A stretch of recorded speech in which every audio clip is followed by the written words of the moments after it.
Hey guys, it's Katie. So I'm thinking about doing a pendant with this kind of design and having two parts to it. So I just kind of drew out a quick thing on a little scrap piece of cardstock here, and I'm just going to cut it out, and I think I'm going to have two separate parts. Now I ordered these little gemstones, again, which I'll put on my Amazon ambassador page for you guys.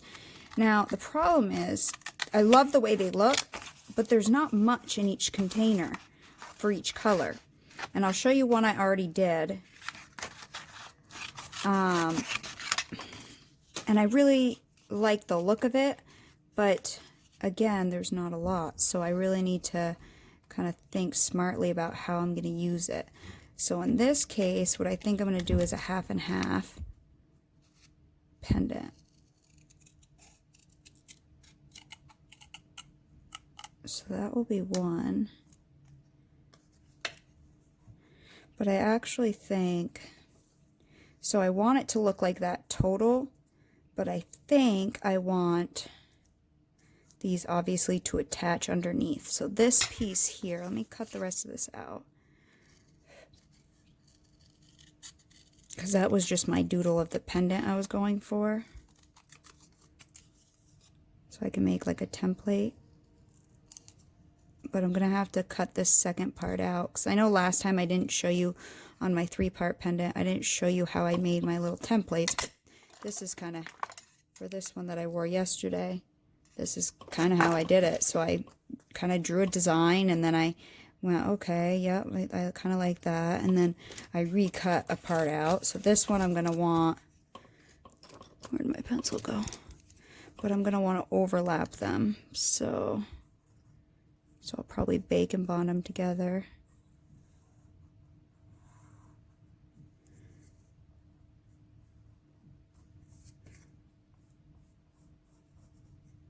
So they'll overlap like that much.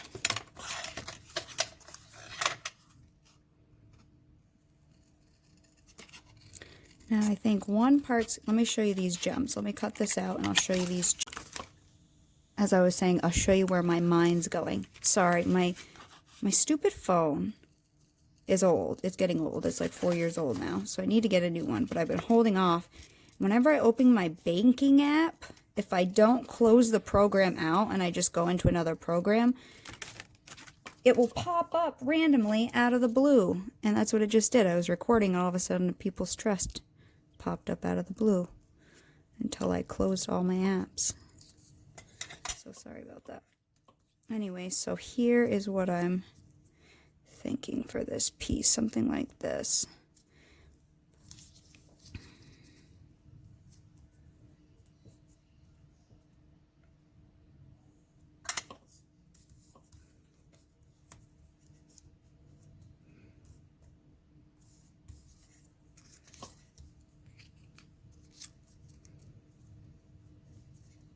I'm just going to lay this one on it so I know how much I want to overlap it roughly.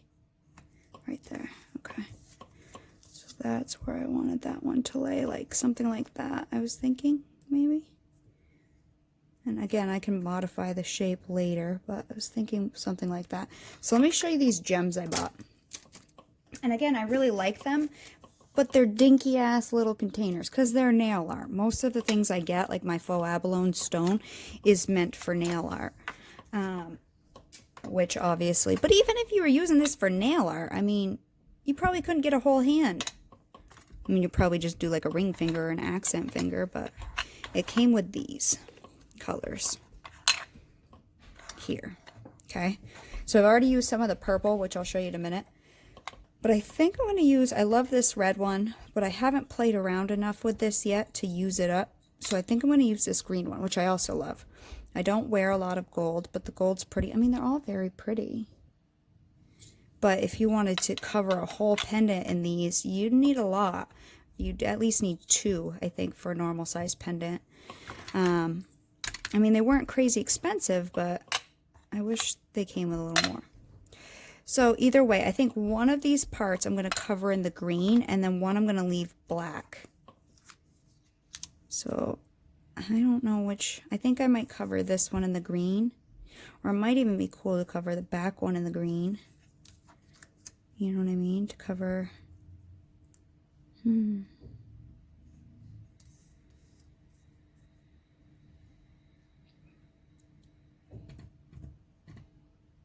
I don't know. I'll have to think about it a little more. Either way, I need to get out some black. I'm going to back it on black, and I'll show you why in a minute. Because that purple one I did on a purple. And if you can't cover the whole thing, I think these will look better on black shining through than like a green shining through. So let me get some black clay. Ran out of my pasta machine. And I don't generally do a really thick setting. Some people like pendants to be a lot thicker. I don't mind them to be like on a setting 3 or so. So that's your call. I'll probably do a setting 3 on my pasta machine. So let me get a sheet of black ran out. I also have some liquid clay here, which I'll show you later what I'm going to do with that, which I've already been playing with this a little bit. And these do seem to bake up okay at 275. So some things are plastic and don't bake okay, but these seem to be baking fine. That other little piece I'll show you in a minute, I've baked twice at 275 for 30 minutes each time. So let me get some black clay out. Okay, so I have black rolled out. This is a setting 2 on my pasta machine. And I'm just gonna take my roller or your fingers or whatever and lay it down flat on this tile because I don't want to have to pick it back up. When I cut these pieces out, I want them pretty much what they're gonna be. Just a light roll. I don't want any air bubbles underneath if I can help it. Which is why I rolled from the center out. From the center out, I'm pushing out any air bubbles underneath. So the back's nice and flat. Because I don't tend to bake mine on paper. Mainly because I don't want to lift it up again after I cut it out. And I think on one of the textures, I'm going to use this texture that we just used the other day. I think I'm going to use that texture. But a sponge texture might also be... I might use a sponge texture. I don't know. We'll see. Either way, I know I have to cut these pieces out.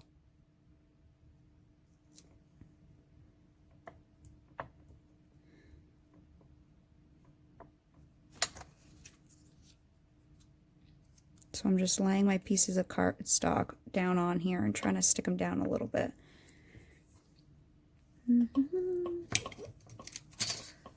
Try to find my blade here.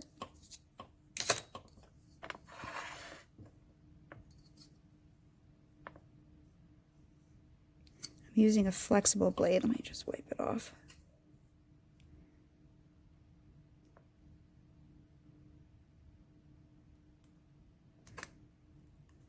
I can always modify my shape afterwards.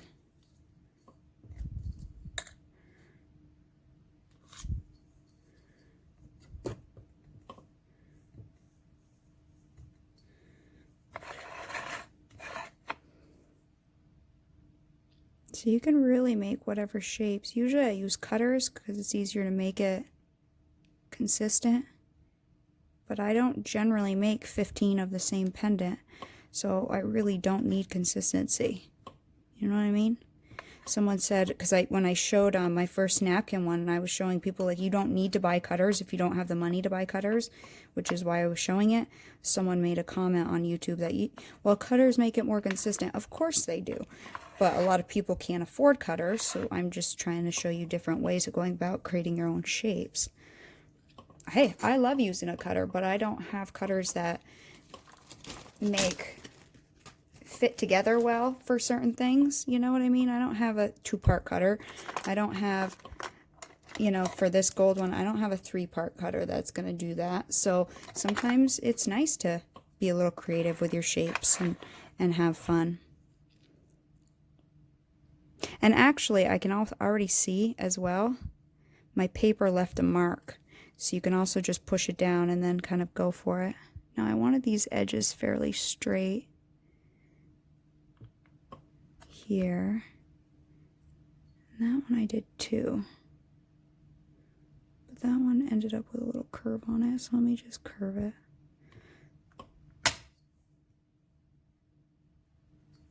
Okay. And then this top edge, I'm thinking I'm going to have to use... Yeah, I'm going to use my craft knife for that. the top edge. Where did I just put the other black? Oh, I put it back in my bag. Craft knife. And if you do a shape that you can't fully cut out with a blade, you can use a craft knife. Craft knife. I can see the line it made. Can you see the line where my cutter made? So I'm just going to use that line. And usually I like to go a little wider than my template, and that way I can trim it down with my Dremel later. Okay. So there are my two parts. And they're not perfect. They got raggedy edges and stuff, and that's fine. Again, I will trim them up with my craft knife later. So I'm not sure. One of these parts, I may just use a sponge texture. I was going to use a leather texture. But I'm thinking I might just go with a sponge. Now, there's all kinds of sponges you can use. I mean, just honestly look at the simple kitchen sponges. But I have these two that I got in a set. Well, it came in a 3 set. And I forgot where I got it. I was watching another tutorial and they mentioned it. And I got it from where they said to get it. But it was really expensive for shipping. And honestly, all I wanted was this bigger meshed one. But that leaves pretty big marks. And I bet you could find that in some kind of Brillo pad sponge type thing. This is one. And then here's a finer one. Fish tank filter works really well. I bought a big piece of fish tank filter on Amazon for really cheap, and that gives you almost exactly what these two do. So I bought that after I bought these, and I was like, well, that would have been a lot cheaper if I would have just done that. Another good one is like a toothbrush or like a hand brush. These leave really nice textures as well. So just play around with your different, like a coarse paintbrush.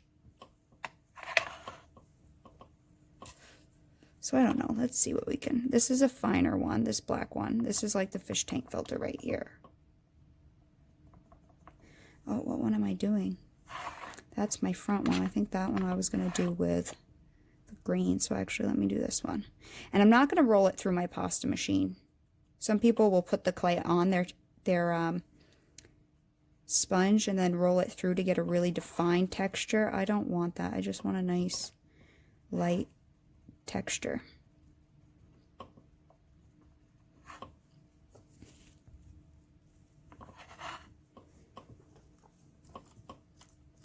So go find some cheap sponges. Go to the dollar store, go to Hannaford's or whatever your supermarket is.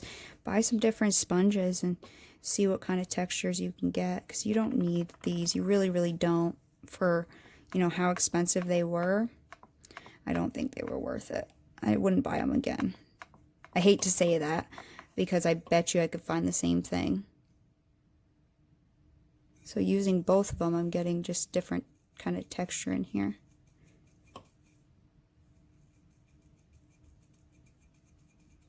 I'm not patting very hard. And then this one gives you a really coarse texture.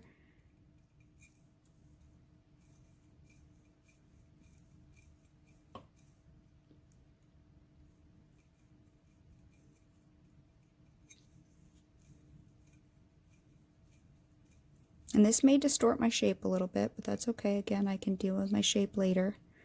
Some people like to, you know, take silicone brushes and or whatever, and they like to make their shape all perfect now.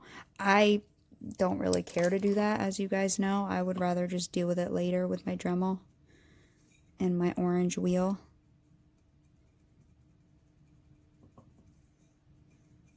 So on this, all I want is a nice suede kind of matte texture. Because on this side, I don't think I'm going to resin this side. I might do matte varnish to have the nice contrast between a resined glossy side and a matte varnish. If I can keep the resin from going onto this side, that's going to be the tricky thing.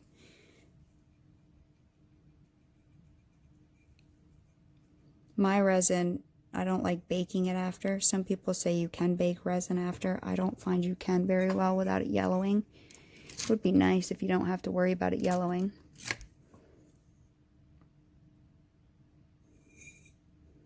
Okay, so then what I'm going to do is I'm going to bake these off, and then just for 30 minutes, 275 with just a piece of paper over the top. This side pretty much is done, other than we got to trim it. There's a fuzzy on it. And there's also some glitter on it from the other day when I was using glitter.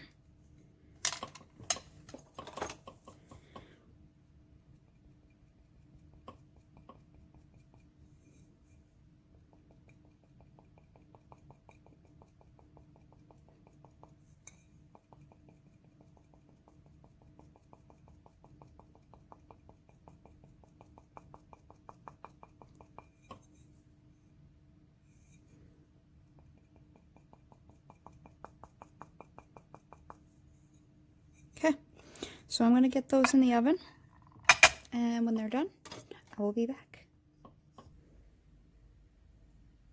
So these guys are out of the oven, but it's still extremely hot, and I only left them in 20 minutes because I vacuumed and then I got impatient. Here's the purple one that I made. I just dropped it, so a piece fell off, but I can add that back on easily, but I think it'll look better on black. I don't think it looks bad on purple. This one just came out of the oven too, which it also is still warm. So, I don't know. I have to add a couple more back in there where it just fell off. Maybe I didn't have enough liquid clay. So anyways, once this dries a little bit more, yeah, I couldn't even pick up that tile barehanded if I want right now. I will come back and show you what we're doing. Pomegranate time. Okay, so as I'm sitting here watching these cool, eating my pomegranates, contemplating, my initial plan was to do this, right? And I was thinking, oh, it'd be nice to have the green on the front one, right? But I have to think ahead on resining. Is it really practical if I don't want to resin this back one? Am I able to, with a rough surface like this, I mean, totally jaggedy, rough. Oh, there goes that piece I just put on. Is it practical for me to be able to not expect the resin to run off, right, onto the back piece? So I'm thinking I might be better off to put the green on the back one and resin the back one and do front one, which means I should have textured both of them as I was planning on doing, and then so I might make another one of these. Leave this one the plain black, put the green on this back one so that way I can resin the bottom one. I was also trying to figure out, can I use the pieces I already have? You know, can I do something like that? Like, how could I...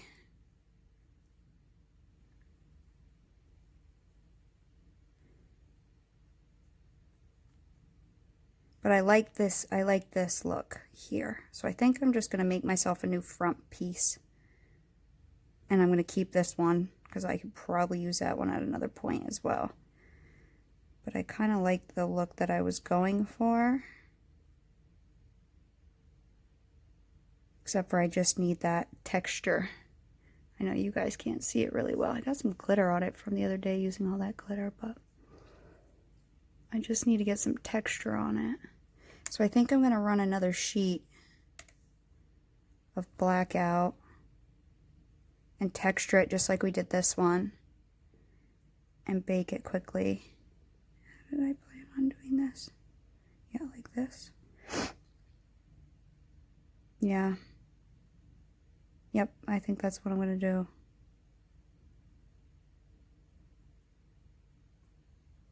Okay, I'm going to stop staring at it. Let me show you the difference on what this looks like if you take your sponge and run it through your pasta machine rather than just gently sponge it. So I'm going to just lay my clay on the sponge.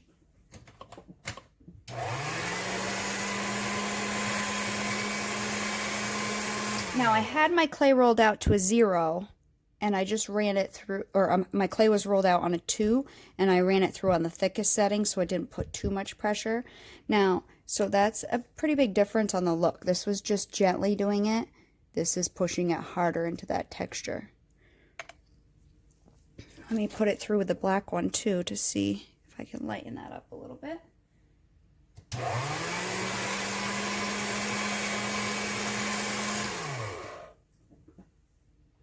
So a big difference when you're pressing harder or rolling it through, which actually I kind of like that. Yeah, I kind of like that. Let's do that.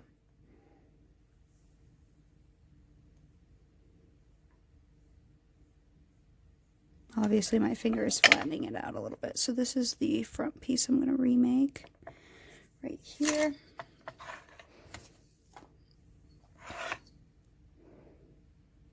We can only get pomegranates here certain times of the year.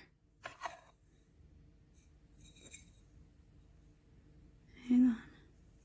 There was that little lip right there that I was on.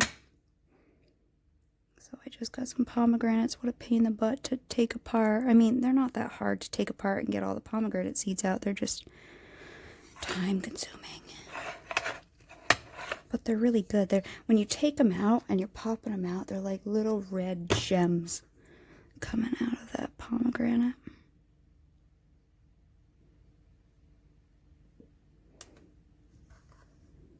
They are. They truly look like little red gems.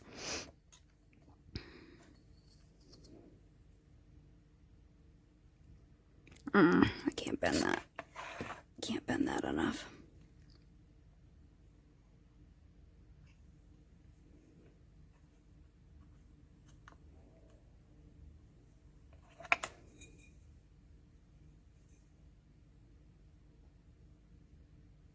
I hate working with glitter, and because I just made that gold and red and plaid pendant the other day, you find glitter all over everything. It sticks to absolutely everything. It's ridiculous.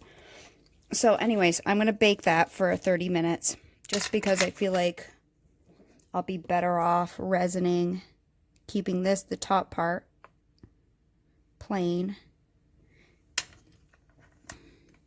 putting the green down here,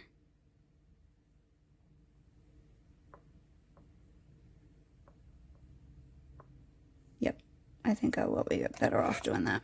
Okay, let me bake this 30 minutes. Okay, so I only baked it about 10 minutes actually, so it's really not fully set, so I'm not going to play with it too much. But I want to get these two parts together so it can finish baking. So I think what I'm going to do is, first thing I did was I found a piece of cardboard that's about the same thickness as this, so I can prop it up. So they're about the same thickness, so when I set this one on my tile, it can bake and have something to support this half. Okay, so the problem is there's something glossy on this, but what I'll do is I'll put a piece of paper under it, which I don't have one right in front of me. Yes, I do. So that way it doesn't melt on my tile, because this is glossy, so I don't know how that's going to bake, but we'll see. Okay, so this piece I'm going to lay here. Let me make sure that paper doesn't...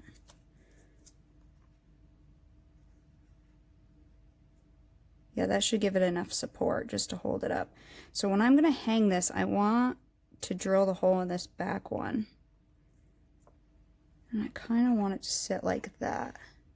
I know this is hard because it's black on white for you guys to see. So I need some liquid clay.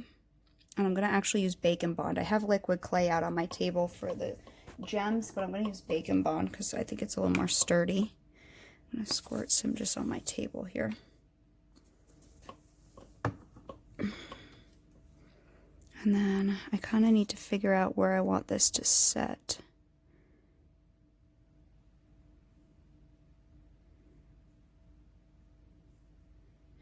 Something like that maybe. And then we'll put the gems on this one, and this front one will be plain black. So let me...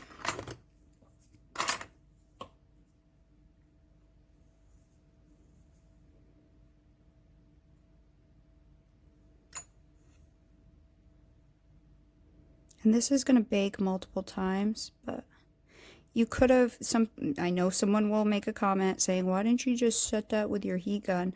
Because I don't like the way the heat gun sets things. It makes it really fragile. I would rather put it in the oven at the proper temperature for 10 minutes.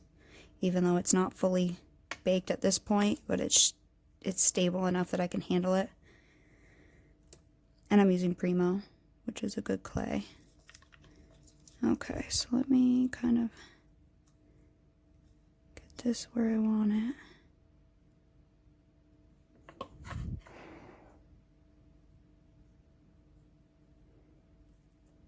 Kind of like that.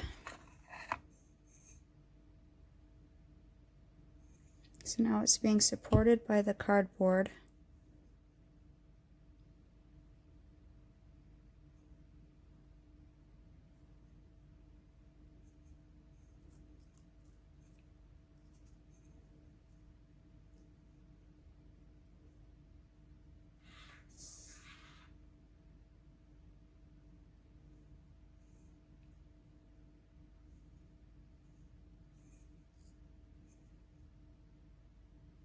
Yeah, like that. And then we'll put the green down here. I think I'm going to border it once these two are set. I think I'm going to do a border because I want to really pack the green in. So I think I'm going to border mold it. The other thing I did not do was trim up the edge in here, but I think the inner edge is fine. I might later mess with this edge a little bit after it's baked because that corner is not super perfect. But I think this edge is good enough. There's a little weird bump down here, but I can also fix that because it's not layered. Okay, so I'm going to bake that full 30 minutes because I want to get the two parts together nicely. I'll do a full 30 minutes. And then pretty much the rest is just getting the gems on. Well, we'll put our border on and then we'll do the gems, I think. Yep. Okay. Okay, so it's been a few hours because I got into doing a whole bunch of other stuff. And these are out of the oven, obviously, and they're looking good. They're nice. They're kind of the shape I wanted, so I'm happy with them.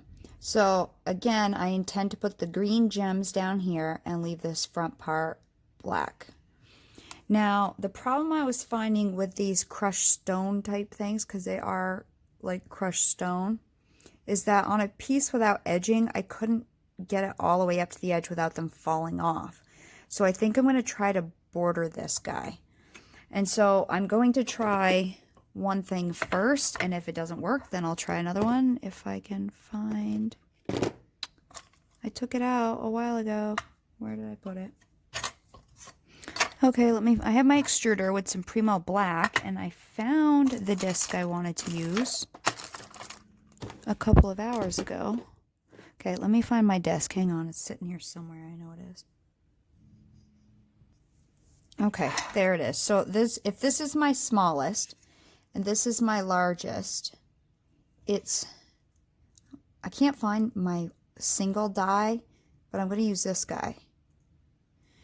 And I think that will work. It's just big enough to fit on my piece, especially once it gets flattened, but it's not too much.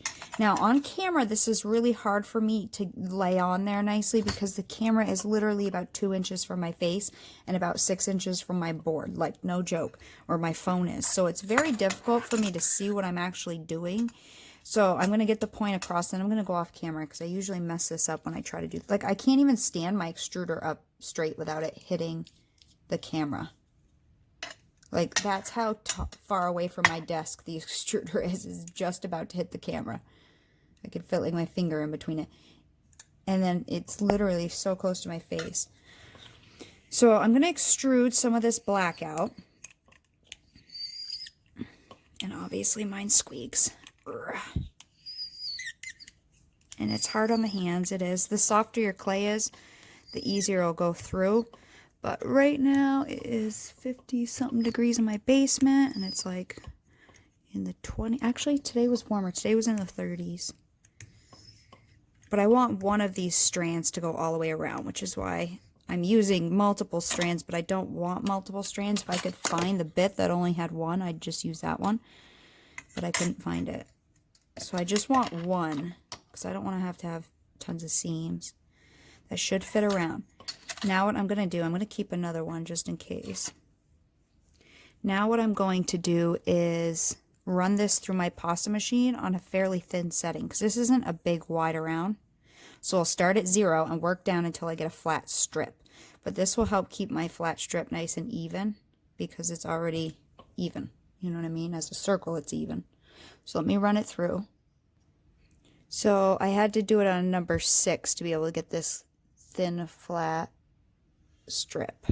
And it's all even in diameter because we started out with an even circle. I'm going to take some bacon bond and put it on the outside of that guy.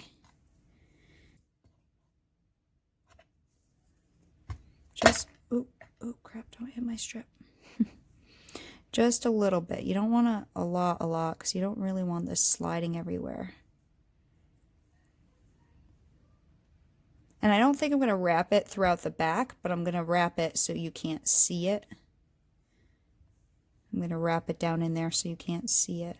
And this will just give me a wall. If you got a better way to come up with doing this, go for it. The way I do things, and again, people have made comments about other videos where I've done this to help hold it on. This is how my brain processes it. You may have an easier way with less steps to do it, so go ahead and do it that way. This is just, again, how I'm doing it. This is how my brain works, and this is how it sees the best way to do it, and that's how I'm doing it. It might not be the quickest way, but that's fine. I'm okay with that. It doesn't need to be the fastest way. Now, this is a part that's hard for me on camera, because I would usually hold this closer to my face so I could see actually what I'm doing. So I'm going to tuck it down under there, like I said, and then literally you're just going to wrap it along the edge. Okay, so I'm going to go off camera and I'm going to just gently follow the edge. Okay, most of it's on here. Okay, now I'm having it flush with the bottom edge here, but I actually want it sticking up a little bit. And this one actually worked out perfect for my setting 3 on my pasta machine. It actually just had a little bit of this hangover, but not too much hangover, because I want that to keep the gems in, or give me a border to keep the gems in as much as possible. I had this a lot closer to my face than the camera would allow. Now I'm just trying to smooth it all down.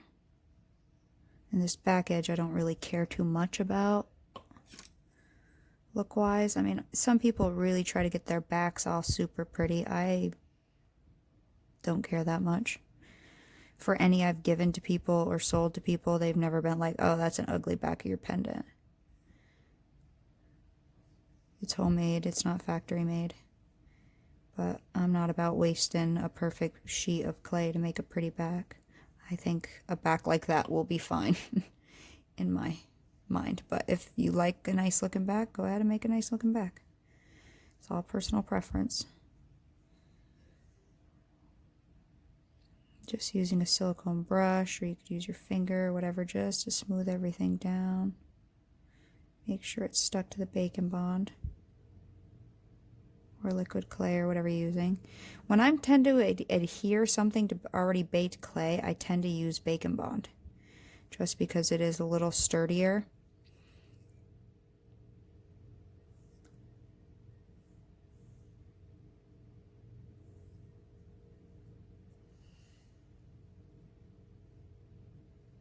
Okay, so as you can see, again, I don't want to mess it up. Can you see that little lip it's giving it on that back edge there? Oops, don't touch it. So it's just giving it a little of a rounded edge. When I get it baked, I can show you more, but I don't want to mess it up too much. Oop.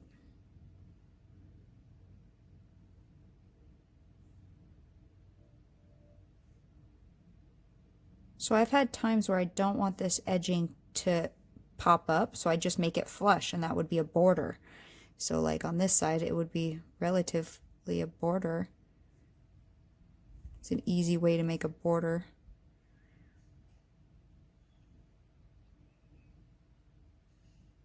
Easier than like smearing it or something.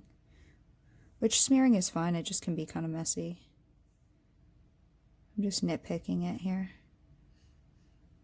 Making sure it's all smooth. And some people say Sculpey 3 you can use for stuff like this. You can, and for smearing. The only problem I have with Sculpey 3 is it does not polish the same as your Primo will. You'll get more of a matte finish, so your pendant will be really shiny when you buff it and sand it, but your border will not. I smeared it quite a few times with Sculpey 3 because it was easier and it was the only clay I had for a while, but it did not look the same. It's more porous. So the sanding dust kind of goes down in it and you can't get it out. This edge, I'm just kind of smushing it to the other piece, so give it more security too.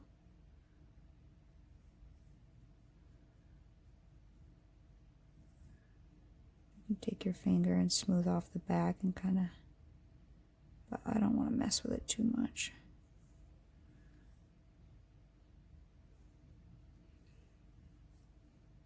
Okay, so I'm going to bake that half hour because we're going to do another bake anyways. And then it'll be time to apply the gems. And I'll figure out how to resin this guy. But I really like these gems. I don't really like the purple I put underneath, but I do like these gems.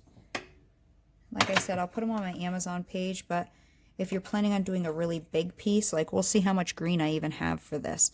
If you plan on, and this isn't very, very big, but if you plan on doing a big piece, you definitely might want to get 2 because you really don't get much in this little container. So this back piece, I don't know how to measure it from the mid of the curb to the tip of it is like 1.5 inches. It's probably like 1 inch wide, so it's not, yeah, like 1.5. It's not that big of a piece. That's like 1/2 inch right there, and up here's like 1 inch. So it's not that big of a piece, but there's not that many gems in it. So I almost used all my purple just doing this guy, which is why I actually cut the center out because I didn't think I would have enough for it. So we'll see. Okay, so we're out of the oven and we're all baked, and you can see that little, I hope you can see it. The black is really hard to show things on. That there's a lip. You might not be able to see it, but there's a lip. Now, I did not bake it with the, I totally forgot. I just stuck it in the oven with no cardboard. So I was afraid this piece would droop. So as it was cooling, I set it underneath it. It didn't droop at all, and I don't think it would have, but better safe than sorry. I should have just left it there to bake. So hopefully I'll remember to do that again. And then this glossy side didn't do anything when I baked it. So I'm going to try to remember to put it under the next time I bake. So now comes hopefully the easy part since we got everything set up. I'm going to use clear, the Kato brand liquid clay because it is more clear. I don't know. I mean, the Bacon Bond, you can see it right there. It's pretty clear as well. So I don't know. I just use Kato for some reason for this. I like to save my Bacon Bond for the actual bonding of two things together. So now I'm going to apply a layer of the Bacon Bond, or the liquid clay, to it. Not a thin layer, but not a thick layer either. But I want enough to go in between it. You know, this is like the masking that's going to hold it all together. I might take one of my silicone brushes and kind of smoosh it around here. And I can wipe it off of this part after. Probably gonna need more. So I want these to hold fairly firmly. So I want a nice layer.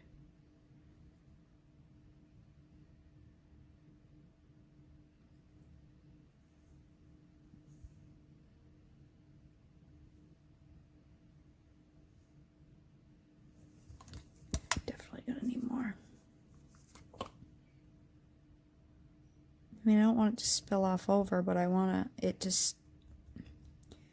everything to settle in around it. And it's definitely liquid, more liquidy than the Bacon Bond for sure.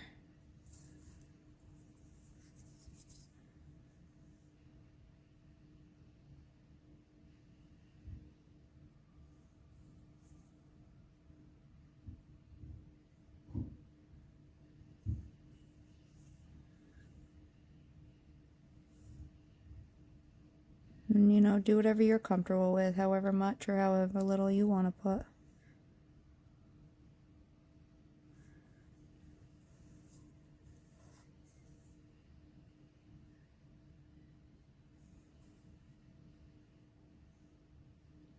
I wouldn't go too much because you don't want it to run off though.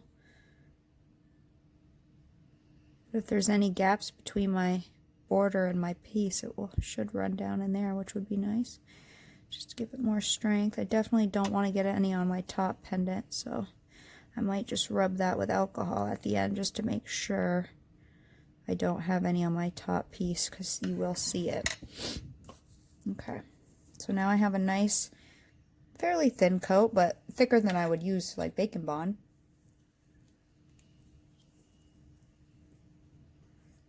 So here are these pieces. I'm just trying to show them to you a little bit.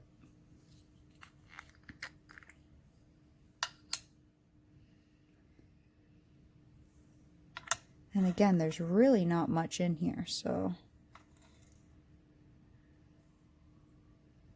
you know, it might work better.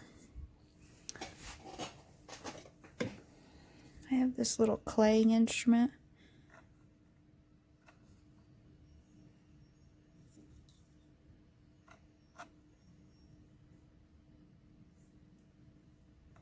So I'm pretty much just going to fill it all and kind of mush it around.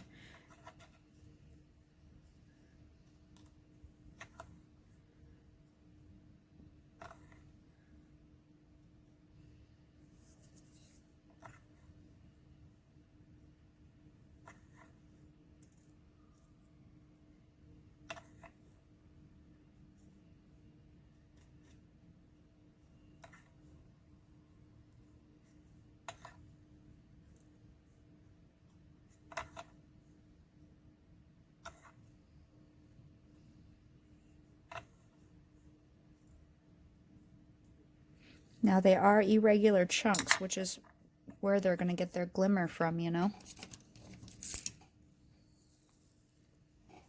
I'm going to take a different silicone brush here and start getting it into one layer, because I don't want it to stick up higher than this front piece.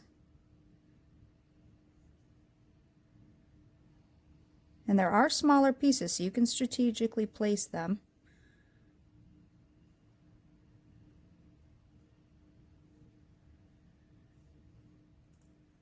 Oop, there goes that one.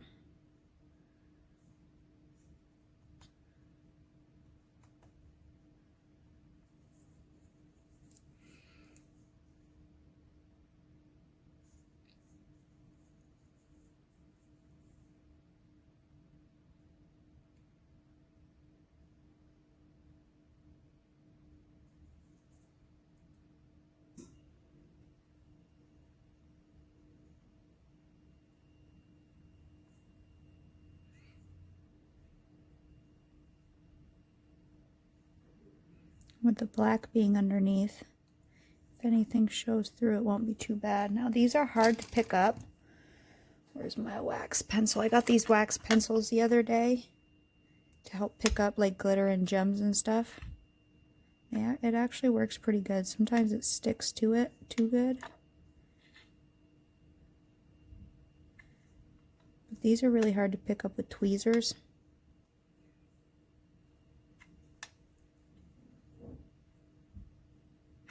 And I could bake this and then go back in, and once I have a nice layer, add any empty spots that I may have by just taking a little liquid clay and filling in any kind of empty spots there may be.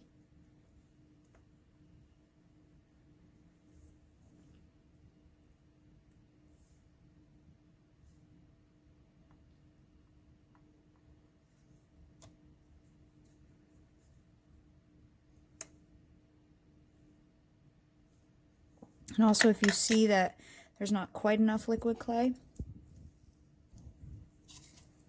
in certain areas, you can pour some out on your table. I know you can't see that, but and then just on a little needle tool or something, you can tap some more in there if you need it. If you need it to stick. Get off.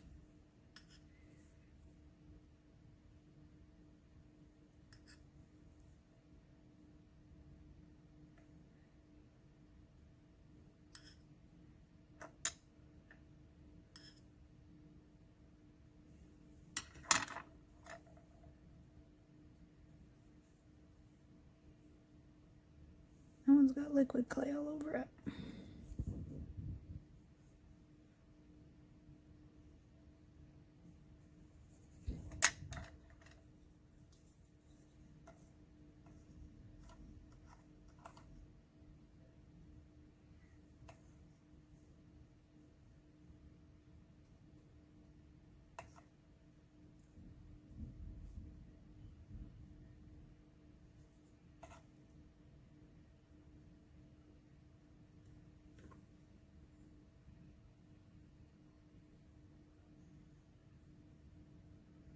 But I want to keep it all within my border.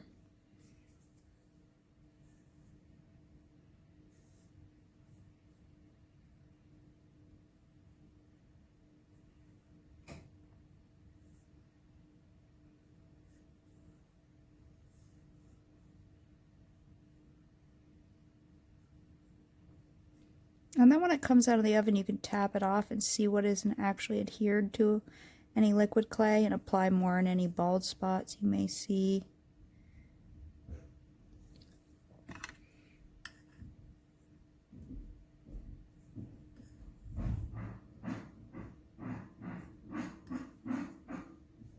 It's my fiance shutting the damper on the wood stove up there.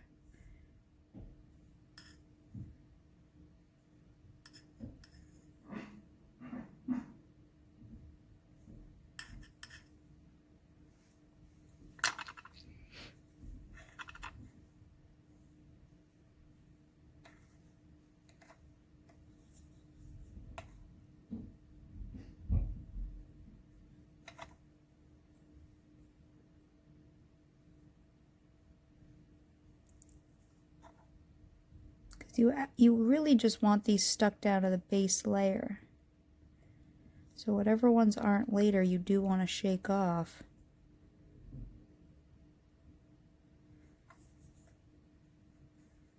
You do want them all stuck down.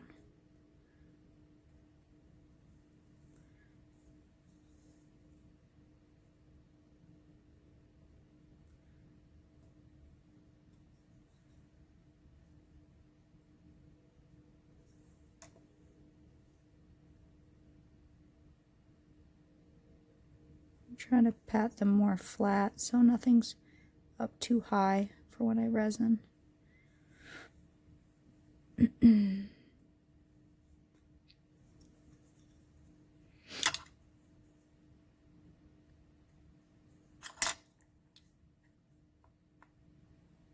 So it's a lot of finessing with these guys.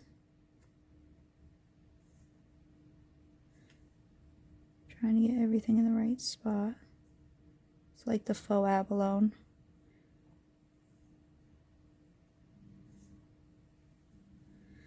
Takes a lot of time to do it, but it was worth it. I like the faux abalone ones.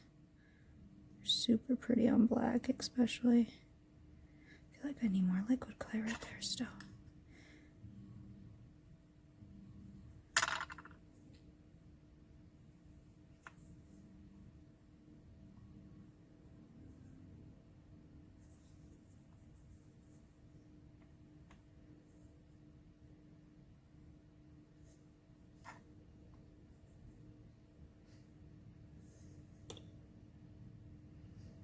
Now the other hard part is, just like my gold one that I did the other day, is seeing if I'm going to be able to drill through this.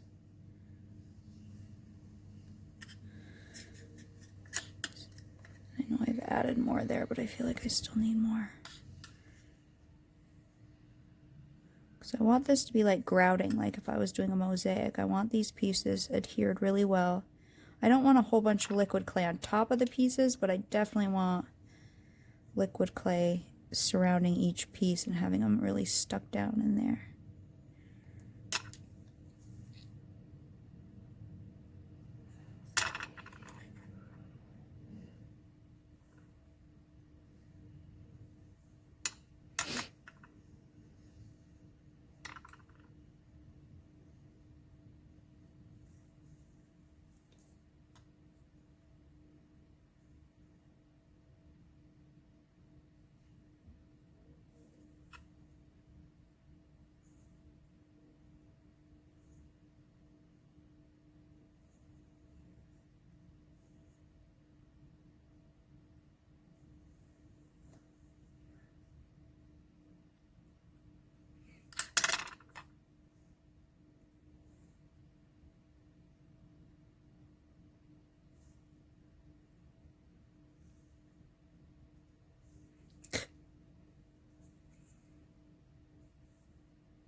Liquid clay to get it to stick to it.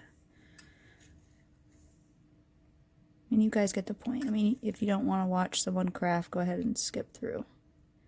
There are a lot of people out there who just want to know how to do something and they don't care to watch it. Go ahead and skip on through. There's a lot of other people who actually enjoy watching someone craft, and I'm like that too. Lately I've been watching a lot of painting because I'm about to get back into my oil painting.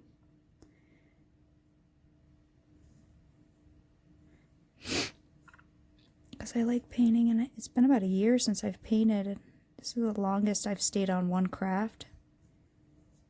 I've never stayed on a craft this long. Usually I cycle through them. So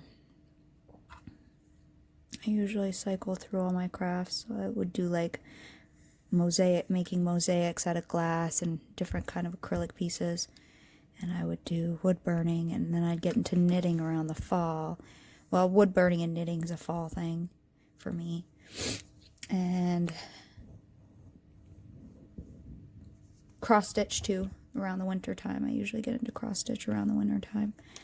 But I started using polymer clay when I was doing mixed media this time last year, and I haven't stopped using polymer clay since. And this was the first time I've ever used polymer clay, so I've been doing it for about a year straight now. And I think I want to do a couple of oil paintings.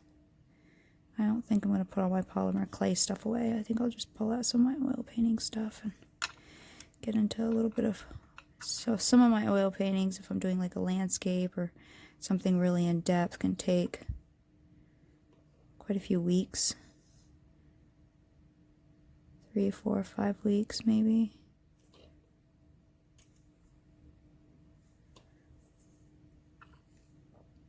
With the underpainting and laying it on an acrylic first, and then building layers from there.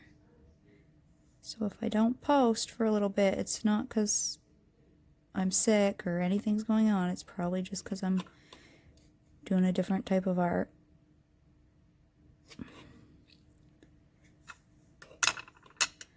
Okay, I think I'm going to stop playing with this for now, because once they're baked, then I can touch them without them moving. I think that's going to look pretty cool, actually. And then there's a few spots up here. There's a couple naked spots. So there's a couple naked spots here and there that I might fill in later. I'm just trying to feel with my finger, make sure nothing's over my border.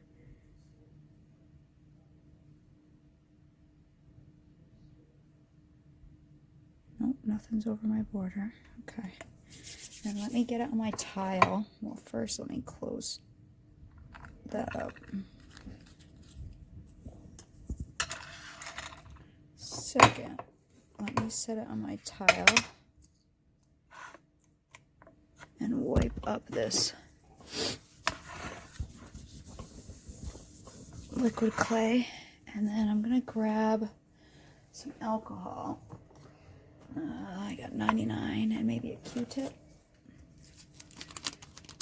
Cotton tip applicator, and just because I can see where I touched with my finger, where I've gotten a little bit of liquid clay on the top piece that I don't. I want that high contrast between the really flat black and that other side's going to be resined and shiny.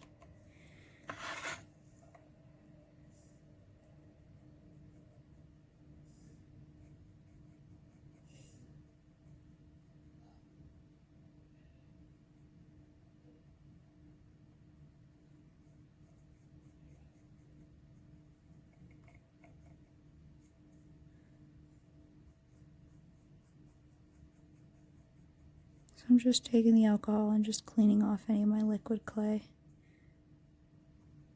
I don't really care about the border so much because that's going to be really nondescript. Your eye's really not going to be like, oh, there's a border there, and oh, it's uneven. That's not really where your eye's going to be drawn to, I don't believe. You know, this would also look pretty cool doing some embroidery on this top part. And like the Cernet metallic green one would look cool. You know, having some swirls on here or something. Might look cool, but, or even some dots down. I don't know. There's all kinds of things you could do with this. But I'm going to bake this another 30 minutes. Maybe probably only like 15. Just to get it set. Oh, sorry. I was looking at it. Just to get it set, and then I can come back because there are definitely some bald spots I want to fill in. Okay, so let me get that just to set the liquid clay. Okay, as you can see, it's out of the oven now. Looking pretty cool, huh? So, I'm going to tap it. And everything's pretty well stuck. That's how I wanted it to be. I wanted everything to be stuck because when I'm going to rub resin across the top of this, I don't want things moving when I'm trying to resin this. But there are definitely a few bald spots in here. I know there's one there. I'd like to cover that and that and that. These edge ones I'm not as concerned about. Maybe a little one there, there and there. A couple up here. So, you know, I'm not going to show you the whole part of this because this is pretty much the same exact way as I was just doing it. I'm going to just pour out a little bacon or a little liquid clay on my table. I'm going to try to get some on the tip of this guy. And then just don't apply it to everything because it will take your shininess away. So just try to get it down in where you want. I mean, that's really hard to do too. So, you know, just try to let it flow down in there. Oh, and I just ran my finger right through my pile of bacon bond. So I'm working in such a tiny little area. And then just put your guys in. I want a bigger one than that. That one might be too big.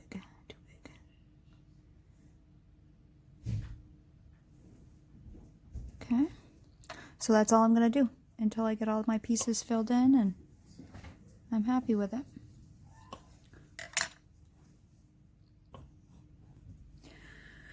Okay, so I think I have it completely filled in to where I'm happy. Actually, on camera, I just think I saw a hole. But no, I think it's fine. It's only when I tilt it that way do I see one there, which is going to bug me. So I should fill it in. So I think pretty much there's one there and one there. I think I'm pretty happy with it. So I think what I'll do is the final bake, and it's already baked quite a few times, even though it's only been for 30 minutes and 30 minutes. So I don't think I'll go crazy long. I'll probably just do another half hour, a full half hour, to make sure the bacon bond's all fully set. And until the liquid clay, but until the liquid clay goes clear, you can't really 100% tell if you've covered it all up, if that's what you're looking for. I'm okay if a little black shining through, but I think I got most of the holes.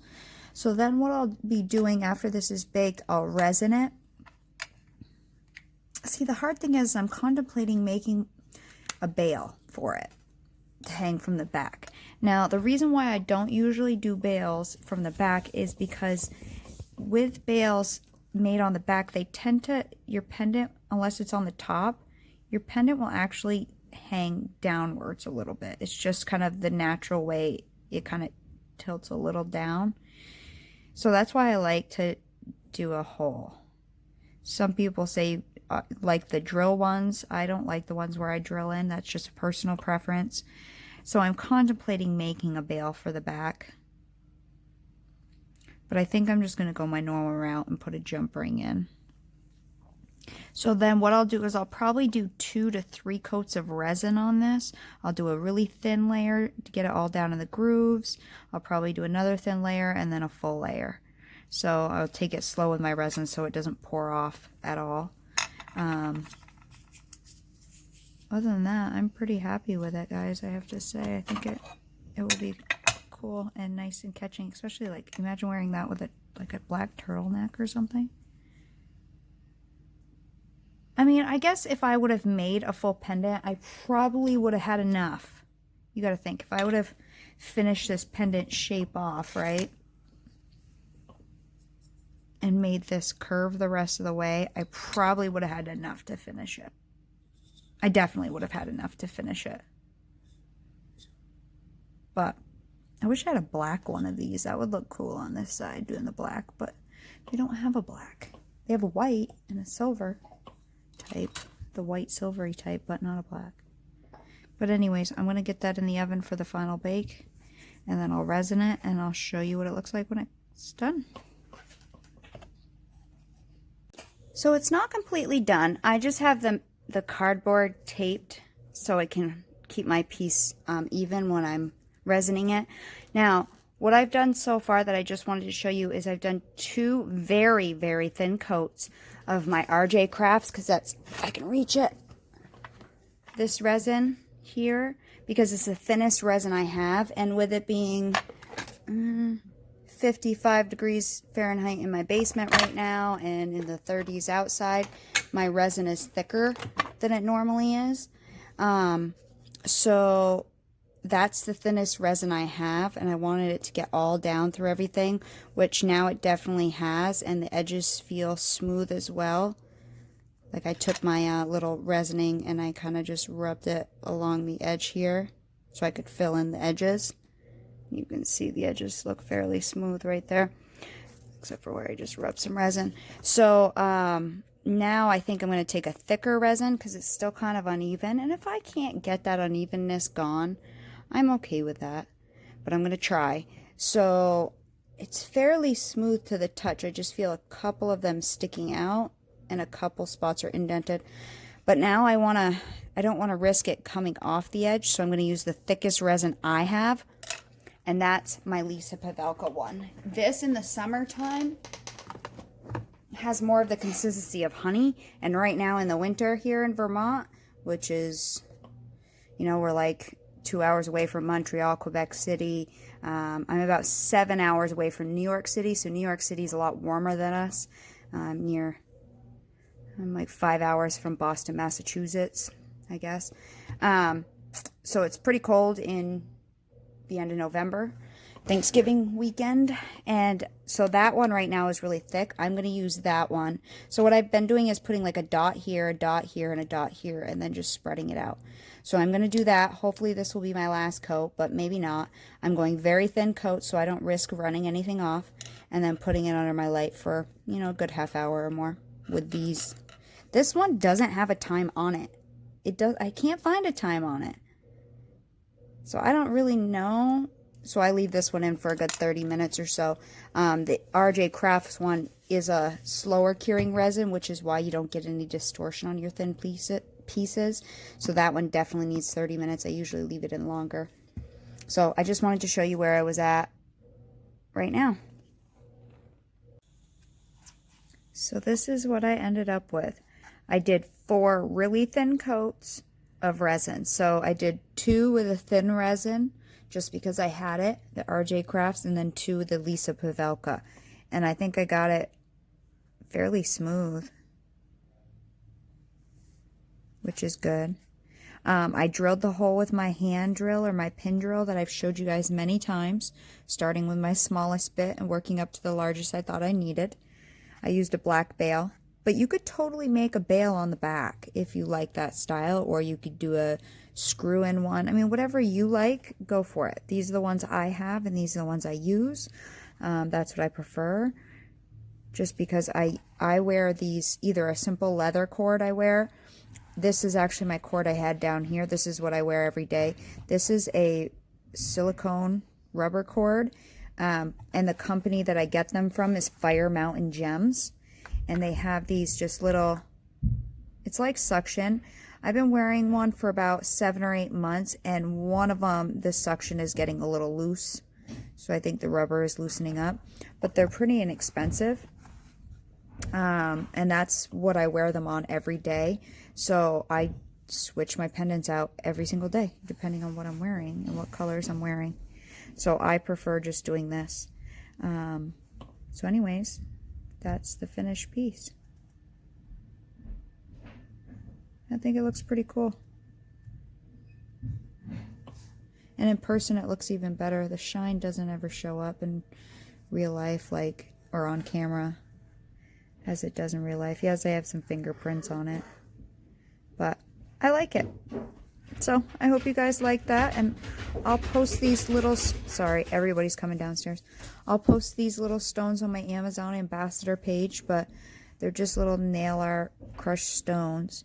Again, you don't get a lot. You could probably do one pendant with each color. This is like a half a pendant, really, or 3/4 of a pendant. So anyways, I hope you guys enjoyed this one, and I hope it gave you some inspiration to try something out of the box.